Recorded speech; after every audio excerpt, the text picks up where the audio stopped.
Aujourd'hui, nous allons lire un verset de la Bhagavad Gita, chapitre 9, verset 13. C'est un très beau verset. Mais avant, Om Namo Bhagavate Vasudevaya.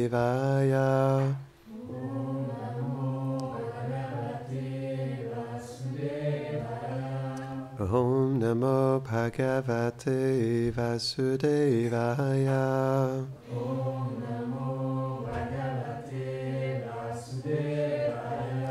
Om Namo Bhagavate Vasudevaya. Om Namo Bhagavate Vasudevaya.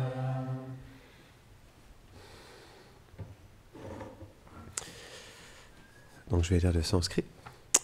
Mahatmanastu mam partha daivim prakritim ashrita bhajantyananya manaso kyatva bhutadim avyayam. Traduction. Ô fils de Pritha, parce que les grandes âmes ont pris refuge dans ma nature divine, elles me savent être la cause originelle et impérissable de tous les êtres. Elles s'engagent constamment dans mon adoration, le mental exclusivement fixé sur moi. Commentaire. Il n'est pas possible pour l'âme conditionnée de comprendre la nature du Seigneur, qui est située au-delà des influences de la nature matérielle.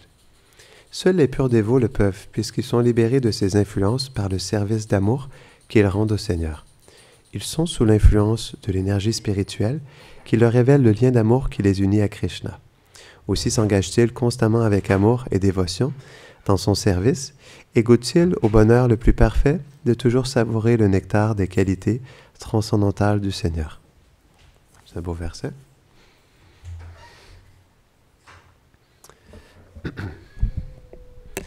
Om Agyanatimirandasya Gyananjara Sharakaya Chakshurun Miritam Jaina Tasmai Shri Gurave Namaha Shri Chaitanya Manobhishtam Stapitam Jaina Bhutale Swayam Rupa Kedamayam Dadati Swapadantikam He Krishna Karuna Sindhu Dina Bhando Jagatpate Gopesha Gopika Kanta Radha Kanta Namostute Tapta Kanchana Gaurangi Radhe Vrindavaneshwari Vrishabhanusute Devi Pranamami Hari Priye Vanshakalpatarubhyashta Kripa Sindhubhya Hevacha Patitanam Pavanebhyo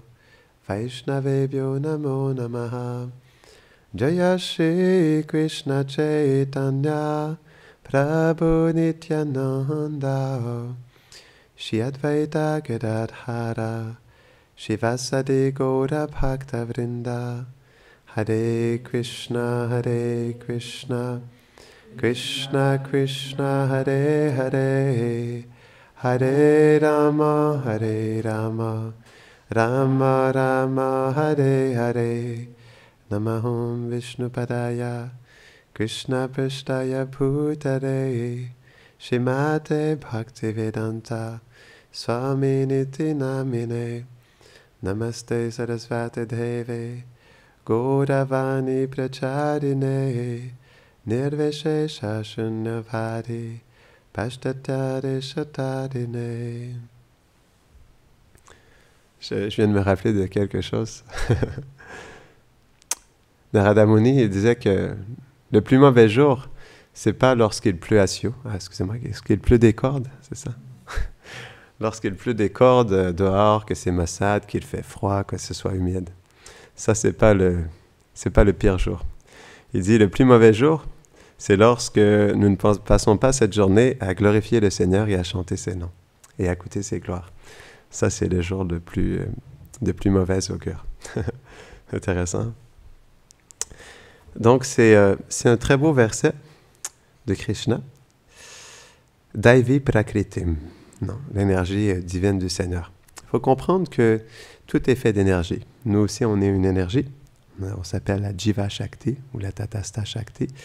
On est une énergie spirituelle, une énergie transcendantale qui émanent du Seigneur, mais tout simplement, nous sommes infiniment petits. Krishna, il explique ça dans la Bhagavad Gita, dans le chapitre 13, verset 34, que nous sommes une parcelle de sa personne.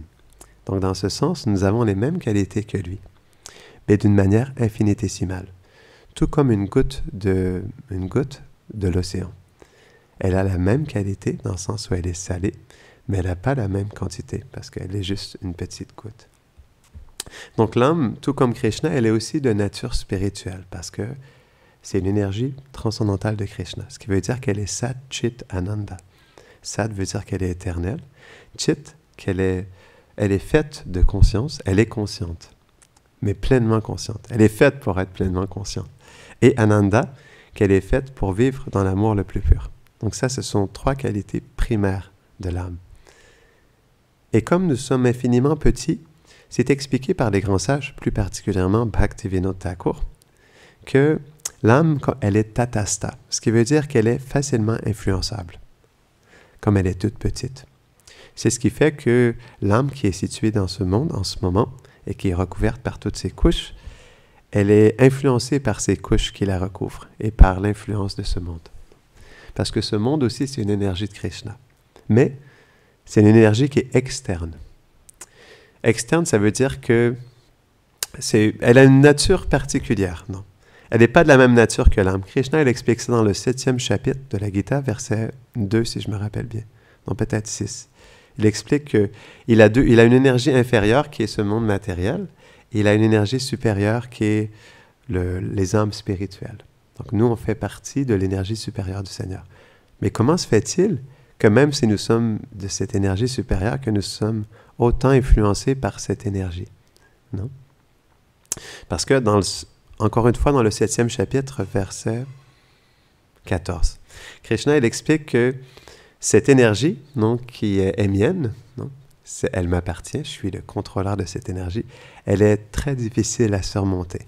Mais quelqu'un qui prend refuge en moi peut très facilement la surmonter. Ça veut dire prendre refuge, non, en Krishna.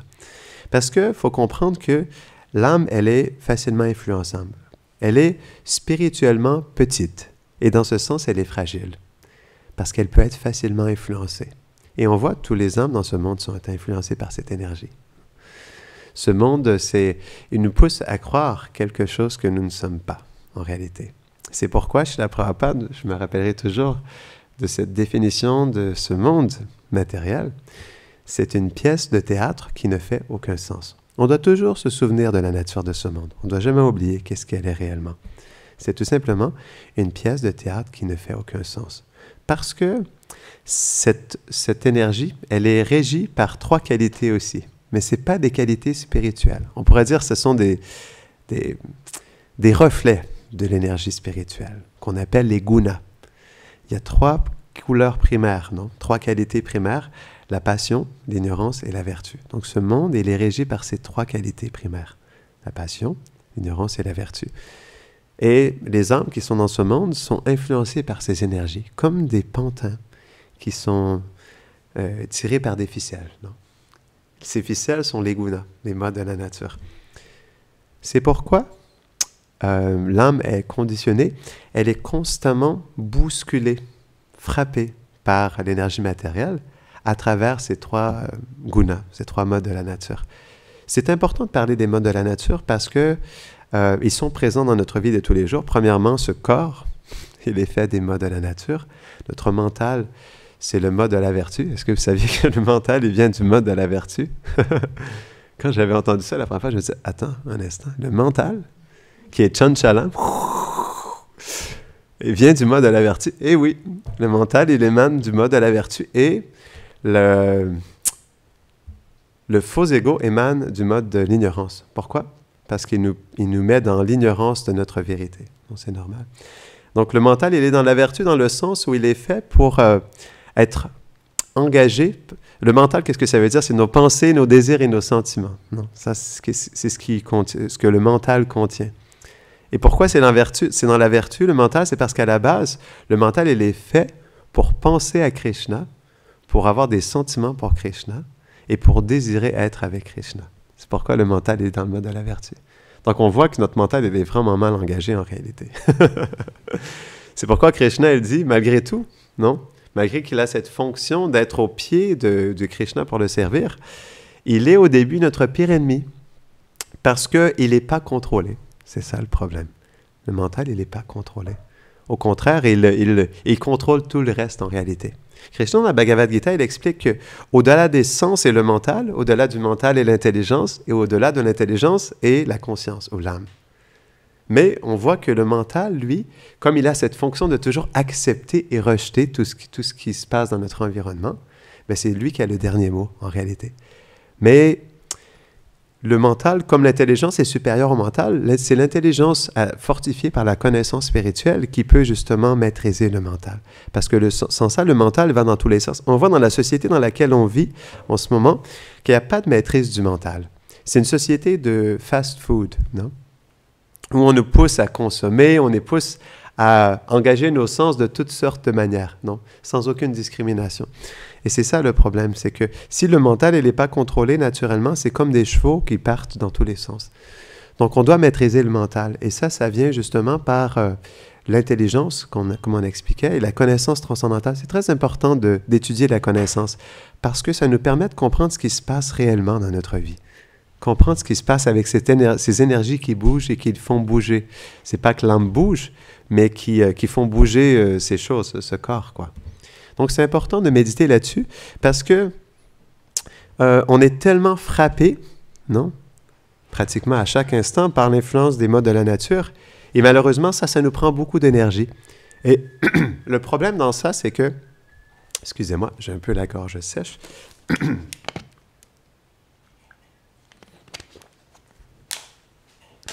Le problème dans ça, c'est que comme on n'est pas conscient de ce qui se passe dans ce monde, eh bien, naturellement, on fait les choses comme par automatisme et on investit notre cœur dans une pièce de théâtre qui ne fait aucun sens. Et c'est pourquoi c'est souffrant. Parce qu'on s'attend de quelque chose, non? Parce que l'âme, naturellement, comme elle est petite, elle est aussi dépendante, non? C'est naturel.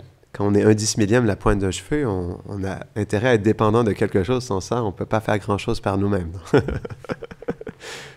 Donc, on est complètement dépendant. On voit que même pour vivre dans ce monde, on est dépendant d'énergie qui est régie par les modes de la nature. Sans ça, on ne pourrait pas vivre. Hein. Sans l'énergie matérielle, l'énergie externe qui manifeste ce corps, on ne pourrait pas être transporté dans ce monde. Sans le mental, on ne pourrait pas penser, on ne pourrait pas désirer. On ne pourrait pas rien faire, quoi, en réalité. Donc, on est complètement dépendant, et c'est ça qui est important, justement, parce que, comme on est dépendant des énergies de Krishna, on doit comprendre, on prend refuge de quelle énergie. Parce que le problème dans ça, c'est que si on prend refuge de cette énergie externe, on sera complètement adombré par cette énergie. Parce que c'est une énergie qui est particulière dans le sens où elle est faite pour nous mettre dans l'oubli de notre réalité éternelle. C'est ça la nature de cette énergie, non? Comme par exemple le film La Matrix. Des fois, j'aime revenir à ce film parce que ça montre vraiment bien la nature de ce monde. C'est vraiment ça en réalité. C'est une Matrix. C'est vraiment en ce moment, tout ce qui se passe, ce corps n'est pas notre vérité. Toute cette vie qui se déroule devant nos yeux n'est pas notre réalité éternelle non plus. Mais on investit tellement notre cœur dans cette pièce de théâtre qui ne fait aucun sens. C'est pourquoi on doit faire attention comment on investit notre cœur par rapport à cette vie, en réalité. Parce que si on investit notre cœur dans cette vie temporaire, en réalité, c'est ce que Krishna explique dans la Bhagavad Gita, on investit notre cœur dans l'illusion. Et c'est ça qui fait souffrir l'âme. Parce que l'âme, justement, comme elle est de nature spirituelle, elle est faite pour vivre dans quelque chose de transcendantal. Elle est de nature transcendantale aussi. Donc, c'est normal pour elle de vouloir vivre quelque chose d'infini, d'illimité, non? De chercher toujours plus, en réalité. C'est normal pour l'âme parce qu'elle est faite pour ça. Mais comme elle prend refuge de quelque chose qui est tellement petit et limité, ça reste une énergie de Krishna, ce monde. Disons que si vous regardez les documentaires, non, comme par exemple La Planète Terre, je me rappelle, à tous les mardis soirs, on avait une soirée pizza, on regardait le documentaire La Planète Terre. Et on voyait toutes les espèces vivantes, et je vous dis, wow, ça faisait mal au cœur de voir ça. Des fois, la survie, non, la souffrance dans laquelle les animaux sont, juste pour survivre. Non, l'oiseau qui est toujours comme ça à regarder, pour voir s'il ne va pas se faire bouffer par un prédateur, quoi. Et moi, ça m'avait choqué. Je me rappelle quand on regardait ça, je me disais, wow, c'est vrai que ce monde, c'est vraiment une survie constante, quoi. Toujours en état de survie, non, en réalité. Et c'est dur. C'est la nature de ce monde parce que on est en survie parce que c'est toujours en train de bouger. C'est toujours en changement constamment. Non? Il n'y a jamais quelque chose, il n'y a jamais rien qui dure dans ce monde. C'est temporaire, impermanent, et c'est toujours en train de changer. Donc c'est pourquoi pour l'âme qui cherche une situation permanente, c'est souffrant. C'est dur. Ça nous déséquilibre complètement en réalité. Parce qu'on est toujours, on souhaite s'installer dans quelque chose, s'investir dans quelque chose, mais il y a toujours quelque chose qui se passe pour que notre situation soit complètement, si elle n'est pas déstabilisée, complètement même détruite, non? Comme par exemple, j'ai ma grand-mère il y a quelques jours qui a quitté son corps. Donc, dans cette vie, je ne pourrai plus jamais la revoir. Maintenant, c'est terminé. Donc, j'ai passé de nombreuses années avec elle, mais on voit justement que tout est tellement temporaire. Puis, on doit aimer les êtres, bien sûr. On doit être respectueux, on doit être serviable envers les êtres, mais on doit comprendre que chaque chose est temporaire dans ce monde. C'est important. Donc, c'est pourquoi, si on investit notre cœur dans quelque chose qui est temporaire et qui est investi d'imperfection, naturellement, on va souffrir. C'est pourquoi, dans le verset 2, chapitre 16, je vais le relire, parce que c'est un beau verset, c'est expliqué, ça c'est les sages qui discutent, hein. Ce qui est temporaire comme l'été et l'hiver n'a pas d'existence durable, et ce qui est éternel comme l'âme n'a pas de destruction. Ceux qui connaissent la vérité ont atteint cette conclusion en délibérant sur ces sujets. Ça, c'est les discussions des grands sages, non? En délibérant sur ces sujets. Donc, on doit méditer sur la vérité. On doit se poser les vraies questions. Et on doit constamment approfondir notre connexion avec la vérité. C'est quelque chose qui est tellement important. Parce que l'âme, elle ne cherche que ça en réalité. Mais comme elle n'est pas consciente qu'elle cherche ça, ben, elle le cherche à travers les choses externes temporaires de ce monde. Et c'est pourquoi elle est constamment frustrée parce qu'elle ne peut pas trouver la vérité dans ce monde. Elle ne se trouve pas ici. Elle est présente dans le sens où c'est une manifestation de Krishna, c'est l'énergie de Krishna, mais comme c'est une situation temporaire, on ne peut pas appeler ça notre vérité. Parce que vérité veut dire éternel. Donc notre vérité, elle ne se trouve pas dans ce monde. Parce que chaque chose qu'on fait dans cette vie a un début et une fin. Tout ce qu'on investit se terminera un jour. Donc on ne peut pas s'investir dans ça en réalité. On le fait, mais on ne doit pas investir notre cœur. Parce que sans ça, on se coupe de notre vérité. Et on ne peut que souffrir de ça, parce que l'âme, elle est faite pour tellement plus que ça, en réalité. Donc, c'est pourquoi on doit justement approfondir. C'est un voyage intérieur. Donc, on est tous des pèlerins dans ce monde, non? Et ce qui est, disons que on est habitué à ça en réalité. On peut voir qu'on est habitué lorsque nous souffrons, ou lorsque nous sommes, on pourrait dire, perdus, ou lorsque nous sommes dans un sentiment négatif, on ressent toujours le besoin d'aller chercher quelque chose à l'extérieur de nous-mêmes. Parce qu'on est habitué à interagir avec cette énergie externe. Donc cette énergie externe, elle nous pousse à croire, c'est ça, hein? C'est ça la nature de cette énergie. Elle nous pousse à croire que nous pouvons trouver quelque chose à l'extérieur de notre vérité. C'est juste ça. Elle nous pousse juste à croire qu'on peut trouver quelque chose d'autre que ce que nous sommes réellement. Donc, c'est quand même, c'est puissant cette énergie. C'est pourquoi Krishna, il dit, elle est insurmontable. Parce qu'elle va constamment nous pousser à chercher à l'extérieur de nous-mêmes. Et c'est pourquoi on se perd en réalité. On pense qu'on doit faire quelque chose, on doit bâtir une identité. On doit forger notre vie. On doit faire une carrière, on doit avoir des relations. Mais c'est pas ça qui définit l'âme. Et c'est pas ça qui satisfait l'âme non plus en réalité, non? Donc, dans ce verset, c'est expliqué que les grandes âmes, ils prennent refuge de l'énergie interne du Seigneur. C'est de ça qu'il faut prendre refuge, l'énergie interne. Parce que cette énergie, elle nous pousse à aller à l'intérieur de nous, à faire ce voyage intérieur. Ça s'appelle la Yoga Maya. Et ce qui est intéressant en plus, ça c'est intéressant. Je n'oublierai jamais ça non plus. On lit des choses à un moment donné, c'est comme... Et là, je pense que je devrais écrire un livre de choses que je n'oublierai jamais. Parce qu'on lit des choses, des fois, dans les shastras, dans les textes sacrés, qui sont tellement, tellement beaux et tellement remplis d'espoir, non? C'est dans la Bhagavad Gita, dans son commentaire de la Bhagavad Gita, Srila Prabhupada, il explique que cette énergie, en fait, tout est l'énergie de Krishna. Donc, en réalité, même si cette énergie est l'énergie externe du Seigneur, elle peut complètement se transformer en l'énergie interne. C'est la même énergie en réalité, mais qui prend différentes fonctions. C'est comme, par exemple, Krishna, il a différentes expansions de lui-même, différents avatars, des incarnations de sa personne. C'est toujours lui, mais qui se manifeste dans différentes fonctions ou dans différentes humeurs. C'est la même chose avec les énergies de Krishna. C'est toujours son énergie parce que l'énergie suprême de Krishna est la Svarupa Shakti. C'est Radharani, c'est l'énergie suprême de Krishna. Tout émane d'elle. Donc c'est l'énergie suprême. Mais selon les circonstances, selon l'état d'esprit des êtres, cette énergie se change de fonction. Non? C'est pourquoi cette énergie externe, c'est juste parce que nous voulons vivre à l'extérieur de notre relation avec le Seigneur. C'est pourquoi elle se manifeste comme l'énergie externe. Et Prabhupada, il explique que énergie externe, énergie interne, c'est la même énergie, mais ça dépend de notre état de conscience. C'est ce qui change complètement l'influence de cette énergie. Si nous voulons vivre dans l'illusion, cette énergie nous influence et nous recouvre des modes de la nature. Et si nous voulons vivre dans la vérité, c'est l'énergie interne du Seigneur qui éveille la vérité à l'intérieur de nous. Donc ça, c'est important de comprendre. Parce que tout est l'énergie de Krishna. C'est pourquoi. Qu'est-ce que ça veut dire? Cette énergie qui est insurmontable, si une personne prend refuge en moi, alors il peut facilement la surmonter. C'est parce que comme Krishna, il est le maître de cette énergie, il ne faut pas oublier, c'est Krishna qui est le maître de cette énergie. Il n'y a personne ici qui est le maître de l'énergie matérielle. On est tous 1/10 de la pointe d'un cheveu, on ne peut rien contrôler ici. Donc Krishna, il est le maître suprême. Donc il contrôle toujours son énergie. Parce qu'il a cette fonction en lui de Icha. Ça veut dire qu'il a le désir, la volonté suprême. Donc, il est toujours en contrôle de ses énergies. Mais, si nous ne prenons pas refuge en Krishna, naturellement, il ne pourra pas nous aider. C'est comme l'histoire de Draupadi. On ne la racontera pas parce qu'on n'a pas assez le temps. Mais Draupadi, finalement, qui a été testée jusqu'à la fin, jusqu'à temps qu'elle lève ses 2 bras dans les airs et qu'elle s'abandonne à Krishna. Et là, Krishna, il a pu intervenir. Non?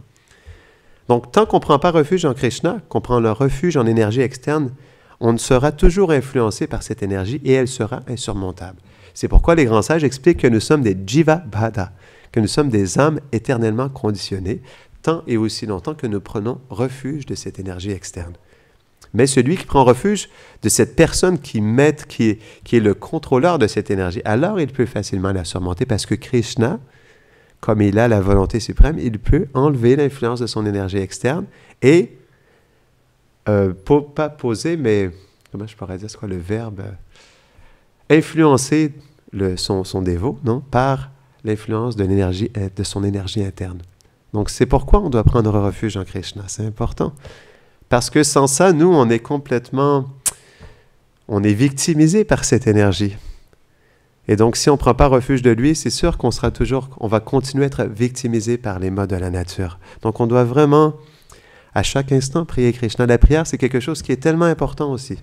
Parce que c'est un cri du cœur, c'est un appel. On appelle Krishna, non? Et on le quémande de bien vouloir nous protéger, nous aider à progresser, bien vouloir nous permettre de prendre son refuge s'il le désire, s'il le veut bien, non? Donc la prière aussi, c'est un aspect qui est tellement important pour pouvoir se disposer dans notre cœur favorablement envers Krishna.